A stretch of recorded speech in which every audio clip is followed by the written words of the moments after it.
Cik Kadius, dan tidak dilupakan ucapan terima kasih kerana turut serta dalam hadir untuk taklimat pada hari ini, yaitu Encik Tony dan juga Encik Velarius daripada pegawai perikanan kita lah. Pertama-tama, sebelum saya memulakan taklimat saya dalam bahasa Melayu. Saya tidak fasih berbahasa dusun, jadi kalau tidak boleh faham, nanti mungkin ada saya punya kawan di sini yang fasih lah berbahasa dusun untuk dia boleh translate. Okey, tanpa membuang masa, sebelum tu saya perkenalkan lagi, saya Farah binti Michael, salah seorang staf ataupun penyelia daripada Suruhanjaya Koperasi Malaysia, wilayah Pantai Barat Selatan. Dan kawan saya yang di depan adalah Encik Jameson Dongis, yang mana penyelia juga merupakan dari wilayah yang sama, iaitu wilayah Pantai Barat Selatan. Okey, untuk taklimat pada hari ini, mungkin saya akan berikan taklimat dahulu, dan selepas selesai taklimat barulah kita buat sesi soal jawab untuk tuan-tuan dan puan-puan lebih memahamilah apa yang kamu mau tanya nanti. Boleh?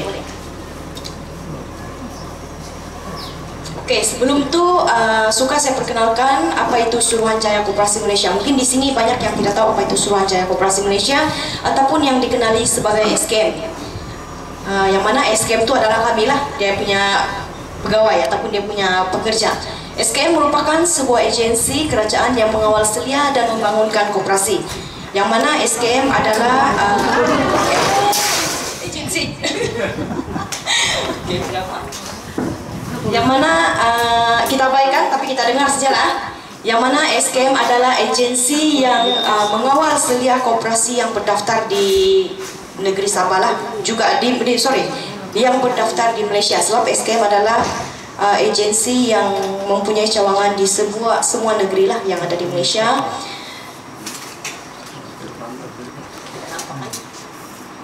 Okay, SKM juga adalah agensi yang mendaftarkan koperasi, nanti yang akan membatalkan koperasi, yang akan mengawal selia koperasi. SKM juga agensi yang akan memantau dari segi pengauditan kamu, dari segi kamu punya kamu punya kawal selia, dari segi kawal selia lah untuk koperasi tuan-tuan dan puan.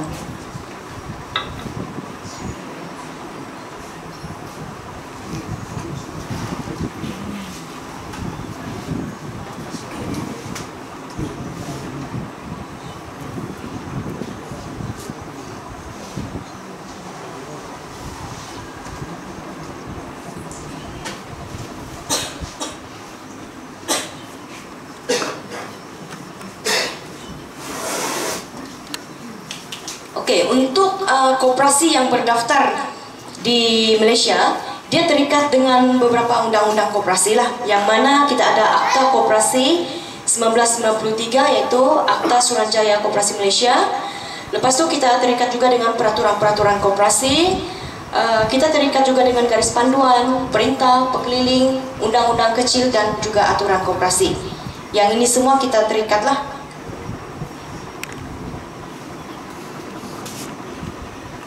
Okey, ini seperti yang saya sudah maklumkan tadi lah, antara perkhidmatan-perkhidmatan yang SKM tawarkan adalah seperti pendaftaran. Di sini tidak ada pembatalan, tapi di sini koperasi SKM juga membuat pendaftaran dan juga membuat pembatalan koperasi lah. Lepas tu dia memberi hikmat nasihat perundangan. Kita ada hikmat akaun dan pengauditan, yang mana SKM dia ada satu bahagian, iaitu bahagian audit koperasi yang akan mengaudit akaun-akaun koperasi lah setiap tahun. Lepas tu kita ada pembiayaan tabung modal pusingan, dan juga kita ada geran bantuan pembangunan koperasi. Yang ini nanti kalau mau lebih lanjut selepas taklimat kita akan buat sesi soal jawab lah sekiranya ada pertanyaan.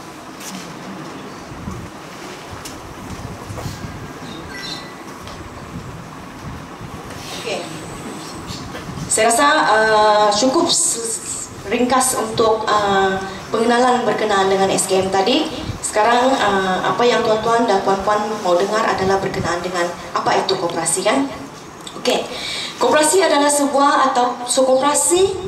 sebuah pertubuhan berautonomi di mana anggotanya bersatu secara sukarela demi mencapai kepentingan bersama dan aspirasi bersama di dalam ekonomi, sosial, budaya melalui satu badan yang dimiliki dan dikawal secara demokrasi. Maksudnya di sini koperasi merupakan satu badan yang dianggotai oleh sekumpulan yang mana boleh saya ibaratkan koperasi tagal yang dianggotai oleh semua orang yang bersatu secara sukarela lah. Maksudnya setiap anggota yang masuk koperasi dia tidak ada paksaan, dia secara sukarela untuk memajukan kepentingan demi kepentingan semualah. Okey, koperasi juga sebuah persatuan manusia ditubuhkan secara sukarela yang macam saya cakap tadi, yang dimiliki, dikuasai dan dilanggani oleh anggota untuk memenuhi keperluan dan cita-cita bersama. Maksudnya di sini koperasi ini tadi dia dianggotai secara sukarela. Koperasi ini dimiliki oleh semua orang, di mana anggota dia lah, dengan syarat anggota tu mesti telah membayar share dan juga fee masuk. Dan tujuan penubuhan koperasi adalah untuk memenuhi kepentingan ataupun cita-cita bersama lah, untuk kepentingan bersama. Okey, sedikit perbandingan antara koperasi, swasta dan juga awam. Dari segi pertubuhan ataupun tujuan, koperasi dia lebih kepada keperluan anggota lah. Apa tujuan kita untuk menubuhkan koperasi? Dia lebih kepada keperluan anggota. Contoh kalau keperluan anggota untuk menektarkan hidup, jadi itu adalah keperluan kita untuk menubuhkan koperasi. Kalau swasta pula, tujuan dia lebih kepada untuk keuntungan. Manakala untuk awam, dia lebih kepada kebajikan lah. Dari segi modal pula, untuk koperasi modal daripada anggota, yang mana share ataupun fee masuk yang dibayar oleh anggota ni, inilah yang kita akan jadikan modal pusingan untuk permulaan bisnes kita lah. Manakala kalau swasta, modal swasta dia akan dapat daripada pemegang saham. Dan awam pula macam biasalah, pemerintah biasa kita adalah kerajaan. Dari segi dasar pula, untuk koperasi dasar ditentukan oleh anggota, yang mana kita ada undang-undang kecil kita sendirilah. Yang undang-undang kecil kita sendiri ni kita yang akan decide macam mana kita mau dengan kita punya koperasi. Lepas tu untuk swasta pula, dasar tu ditentukan oleh lembaga pengarah. Manakala awam, dasar macam biasalah ditentukan oleh pemerintah, iaitu kerajaan. Dan kawalan di dalam koperasi adalah secara demokrasi seperti yang saya maklumkan tadi, manakala swasta adalah secara undi saham. Dan awam pula kawalan dia seperti biasa juga, pemerintah ataupun kerajaan. Okey, ini adalah beberapa istimewanya kalau kita berkoperasi lah. Kita ada hak yang istimewa, seperti kita ada dividen tahunan, kita ada allowance hadir mesyuarat,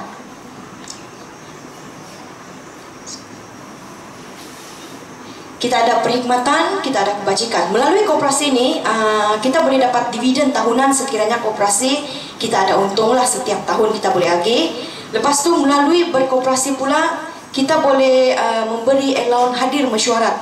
Setiap kali mesyuarat agung tahunan, kita boleh memberikan allowance untuk anggota yang hadir turut serta dalam mesyuarat. Lepas tu kita juga boleh memberikan perkhidmatan. Tengoklah perkhidmatan apa yang kita bekalkan kepada kita punya anggota. Dan kita juga boleh memberi hak dalam kebajikan. Dalam kebajikan dan perkhidmatan ni dia banyak. Contoh, sebagai contoh lah kebajikan lah. Dalam kebajikan ni bila kita ada koperasi, mungkin kalau kita mau buat, kita sudah ada untung, kita mau buat tabung perayaan. Okey, tahun ini kita koperasi kita ada untung, selain kita dapat allowance hadir mesyuarat ataupun selain kita dapat dividen, kita agih juga kita punya keuntungan ni pergi tabung kebajikan seperti perayaan. Memandangkan hari mau Christmas, anggota banyak memerlukan duit, kita agihkan untuk kita bagi tabung lah, bagi allowance perayaan begitu. Jadi kita boleh wujudkan banyak allowance lah untuk keistimewaan kepada semua anggota lah.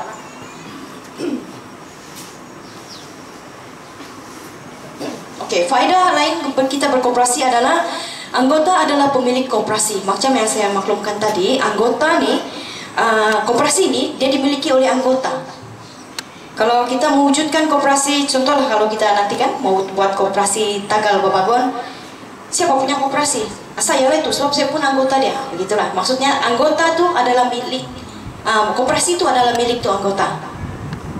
Lepas dengan syarat anggota itu dia telah membayar share ataupun fee masuk ataupun iuran bagi koperasi yang terlibat dengan iuran lah. Tapi biasanya koperasi yang terlibat dengan iurannya adalah koperasi kredit. Lepas itu anggota juga sebagai pengguna. Maksudnya sini kita sebagai anggota, kita juga yang pengguna di sini. Kita juga yang menggunakan perkhidmatan yang ditawarkan oleh koperasi lah. Harga barang ataupun faedah pinjaman yang berpatutan ini kalau kita melibatkan koperasi peruncitan ataupun koperasi kredit lah. Lepas itu kita ada pulangan atas langganan, kita ada tabung kebajikan yang macam saya maklumkan tadi lah. Kita ada, mungkin kita boleh wujudkan khairat pendidikan, sosial dan lain-lain lah. Kalau macam contoh khairat nih, yang kalau contohlah kita ada kesusahan, jadi dengan adanya koperasi mungkin dia boleh wujudkan satu tabung khairat, sebagai contoh lah tabung khairat kematian begitu. Jadi mana-mana anggota yang ada kesusahan begitu, koperasi akan mengeluarkan duit daripada tabung yang telah dikumpul untuk didermakan kepada dia punya anggota yang terlibat lah. Itu sebagai salah satu contoh dia punya kelebihan melalui tabung kebajikan daripada koperasi. Oke, seperti yang dimaklumkan, Datuk Iwan adalah kami punya menteri. Kami punya menteri. Dalam petikan dia ni, dia bilang, saya baca juga lah. Saya melakukan gerakan ini, yaitu gerakan koperasi sebagai gerakan yang membantu rakyat. Saya percaya pendekatan melalui koperasi banyak kita boleh bina ataupun bangunkan untuk keluarkan rakyat daripada kepompong kemiskinan. Oke, bagaimana kita menjadikan koperasi itu istimewa? Sebab mungkin ada yang kita dengar selama ini, koperasi itu mati sudah, itu koperasi itu, dia bilang. Mungkin saya rasa di sini ada yang anggota koperasi? Ada kan? Ada anggota koperasi di mana Puan? Tolongan Babagon, ada. Oke. Tapi Tolongan Babagon dia aktif masih kan? Oke, mungkin ramai di sini yang masih belum anggota mana-mana koperasi, jadi mungkin dia tidak nampak lah. Tapi apapun, selepas taklim mati nanti kita boleh buat sesi soal jawab untuk kamu lebih faham apa itu koperasi. Oke, untuk kita faham koperasi itu, dia ulang lagi balik, sebuah persatuan manusia yang ditubuhkan secara sukarela yang dimiliki, dikuasai, dialangani oleh anggota untuk memenuhi keperluan dan cita-cita bersama. Maksudnya koperasi ini kita yang punya, kita yang wujudkan koperasi ini, kita lah pemilik koperasi ini. Tujuan kita buat koperasi ini adalah untuk menaik taraf kita punya hidup di kalangan anggota ataupun di kalangan kita. Lepas itu kita kena sedar kepentingan bekerja sama. Dalam koperasi ini kita perlu bekerja sama. Tidak semestinya lembaga ataupun anggota lembaga koperasi, dia lembaga, Encik Gadius itu dia pengurusi, dialah yang buat itu koperasi, biar dia sendiri cari bisnis itu koperasi. Yang kita tahu sekarang sebagai anggota, kita hadir mesyuarat, kita dapat allowance saja. Tidak begitu, kita biarpun kita bukan anggota lembaga ataupun biarpun kita hanyalah anggota biasa, tetapi kita perlu bekerja sama. Maksudnya sini semua anggota koperasi, anggota lembaga kita perlu bekerja sama bersama-sama untuk memajukan dan memikirkan macam mana kita mau meningkatkan lagi kita punya koperasi. Sebab ending dia nanti bila koperasi itu maju, bila koperasi itu ada untung, yang mendapat manfaat bukan pengurusi ataupun bukan lembaga sahaja, tetapi melibatkan semua anggota. Sebab agihan yang ada di dalam koperasi nanti adalah secara sama rata.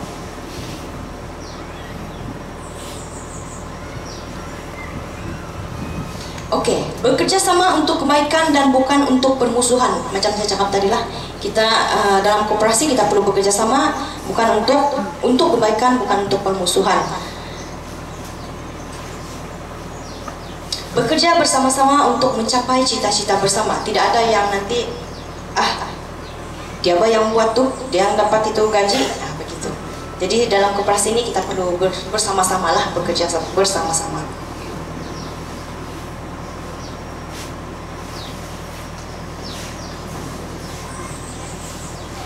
Okey. Konsep koperasi di sini, yang pertama tidak terlalu mementingkan keuntungan semata-mata, tetapi mengutamakan perkhidmatan dan kebajikan kepada anggota. Maksudnya di sini dalam koperasi kita tidak semestinya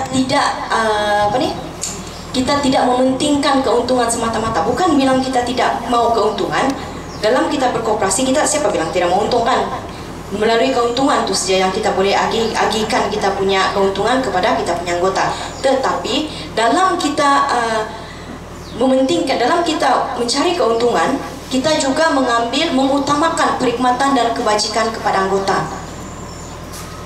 Yang kedua, tidak ada menindas anggota, tetapi menawarkan harga yang berpatutan. Lepas itu, memberi perkhidmatan dan produk berkualiti sebagai alternatif kepada masyarakat. Dikawal, ditadbir dan diurus oleh anggota sendiri sebagai pemilik dan pelanggan. Maksudnya di sini koperasi ini kita yang kawal, kita yang tadbir, kita juga boleh sebagai pelanggan, kita adalah pemilik. Terusnya menyediakan jaminan pasaran di kalangan anggota. Maksudnya sini sekiranya ini melibatkan koperasi, mungkin koperasi runcit ataupun mungkin boleh juga koperasi tagal. Siapa yang anggota, kita boleh bagi sebagai contoh lah. Tiket masuk untuk tagal adalah RM10 contoh. Tetapi kalau kita adalah anggota dan kita mau masuk, kita punya harga lain daripada orang awam. Mungkin dia boleh jadi RM5, begitulah. Kita ada 7 prinsip koperasi, yaitu pertama kita adalah keanggotaan sukarela dan terbuka. Seperti yang saya cakap tadi, untuk menganggotai sebuah koperasi tidak ada paksaan daripada mana-mana pihak dan ianya dibuat secara sukarela daripada individu itu sendiri. Seterusnya, kawalan pentadbiran demokratik. Maksudnya di sini tidak semestinya dia adalah pemegang share besar, dialah yang bersuara, dialah yang dia yang berkuasa, begitu. Tidak. Maksudnya di sini tidak kira berapapun beza share antara si A dan si B, tetapi kuasa undi tetap samalah. Maksudnya di sini semua yang telah membayar share penuh layak bersuara, ada hak bersuara. Penglibatan ekonomi anggota. Lepas itu autonomi dan kebebasan, pendidikan, latihan dan maklumat. Kerjasama antara koperasi dan prihatin terhadap komuniti. Ini adalah 7 prinsip koperasi. Okey, untuk kita faham sistem berkoperasi itu macam mana. Koperasi itu adalah seperti tadi itu, perkumpulan manusia ataupun anggota koperasi yang telah mengeluarkan tenaga ataupun modal, yang mana modal itu daripada share untuk membentuk koperasi inilah, dan terbentuknya koperasi. Dan apabila terbentuknya koperasi ini, di sanalah kita akan membuat kegiatan ekonomi. Mungkin di sini kita akan membuat kegiatan pelancongan. Lepas tu hasil daripada keuntungan ini dia akan balik kepada koperasi, yang mana faedah terbuka kepada semua anggota yang terlibat lah. Semua faedah-faedah yang koperasi dapat tu akan dikembalikan kepada anggota tu semula.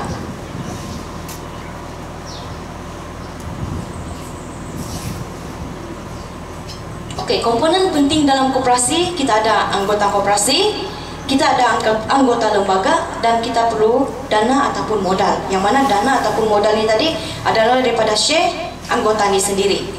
Dan dalam koperasi kita ada anggota koperasi. Anggota ni mungkin sekiranya tonton nanti kan telah buat koperasi, semua ni adalah anggota. Tetapi anggota lembaga adalah yang dilantik oleh anggota di dalam mesyuarat agung permulaan nanti. Pilihlah berapa orang yang untuk menjadi lembaga, anggota lembaga, yang mana anggota lembaga inilah yang akan berperanan untuk membuat urusan-urusan koperasi, seperti mungkin urusan bank, urusan dia mungkin dia wujudkan biro-biro mana untuk dia cari bisnes. Mungkin anggota lembaga inilah yang nanti akan mewujudkan, okey, kita ada macam Cik Gadius cakap, kita ada kebajikan EJK perpaipan, EJK macam-macam EJK lah yang kamu boleh wujudkan nanti. Tetapi yang akan memikirkan itu nanti mungkin di kalangan anggota lembaga itu sendiri.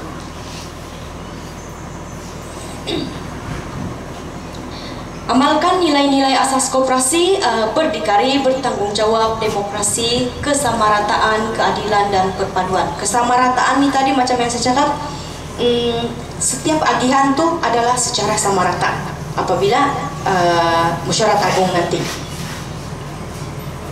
Okey, sebagai anggota kita kena sedar apa hak kita. Pertama, kita kena hadir ataupun ambil bahagian. Maksudnya di sini kita kena hadir setiap kali mesyuarat agung, kita kena hadir, kita kena ikut itu mesyuarat agung, kita kena ambil bahagian lah untuk mesyuarat agung. Lepas tu kita kena mengundi, kita ada hak untuk mengundi dan kita diundi. Kita boleh mengundi, kita juga boleh diundi. Itu kita punya hak. Dan kita juga ada hak untuk mencalon dan dicalonkan. Maksudnya di sini kita ada hak untuk mencalonkan siapa kita punya lembaga, siapa kita punya pengurusi, ataupun kita ada hak untuk dicalon sebagai lembaga, kita ada hak dicalon untuk sebagai pengurusi. Lepas tu kita boleh mengemukakan usul. Usul ni biasanya kita akan kemukakan 7 hari sebelum mesyuarat agung lah. Dan melalui usul ni lah kita akan bahas, kita akan bincang di dalam mesyuarat agung nantilah, sekiranya ada usul. Lepas tu kita juga ada hak menggunakan kemudahan dan perkhidmatan koperasi. Kita ada hak menerima ganjaran daripada koperasi jika ada. Kenapa dia bilang jika ada? Sebab jika koperasi itu ada untung. Kalau tidak ada untung, apa yang kita mau bagi? Tidak kan? Jadi sekiranya ada untung, ada lagihan, adalah ganjaran yang kita dapat daripada koperasi. Okey, kita selaku anggota kita juga menyertai kegiatan dan aktiviti koperasi, memberi sumbangan kewangan kepada koperasi, memberi keutamaan kepentingan perkumpulan dan menjamin perkembangan koperasi.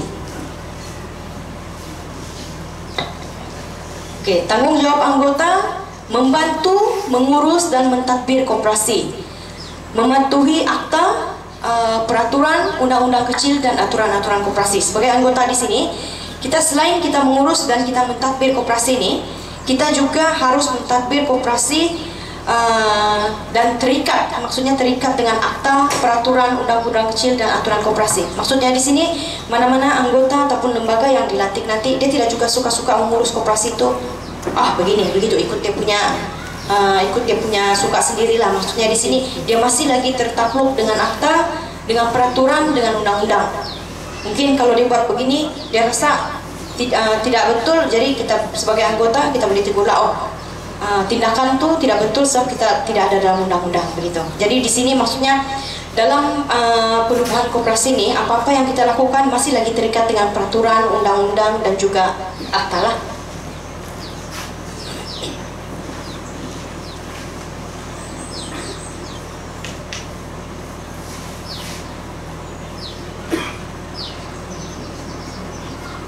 Kesimpulannya sini, untuk menjadikan koperasi itu istimewa, perlu semua pihak yang terlibat perlu memainkan peranan berkekalan ilmu dan pengetahuan. Maksud dari sini, dalam sebuah koperasi itu untuk menjadikan dia lebih istimewa, mungkin kita perlu salah satu yang paling utama adalah kerjasama di kalangan anggota dan juga di kalangan lembaga.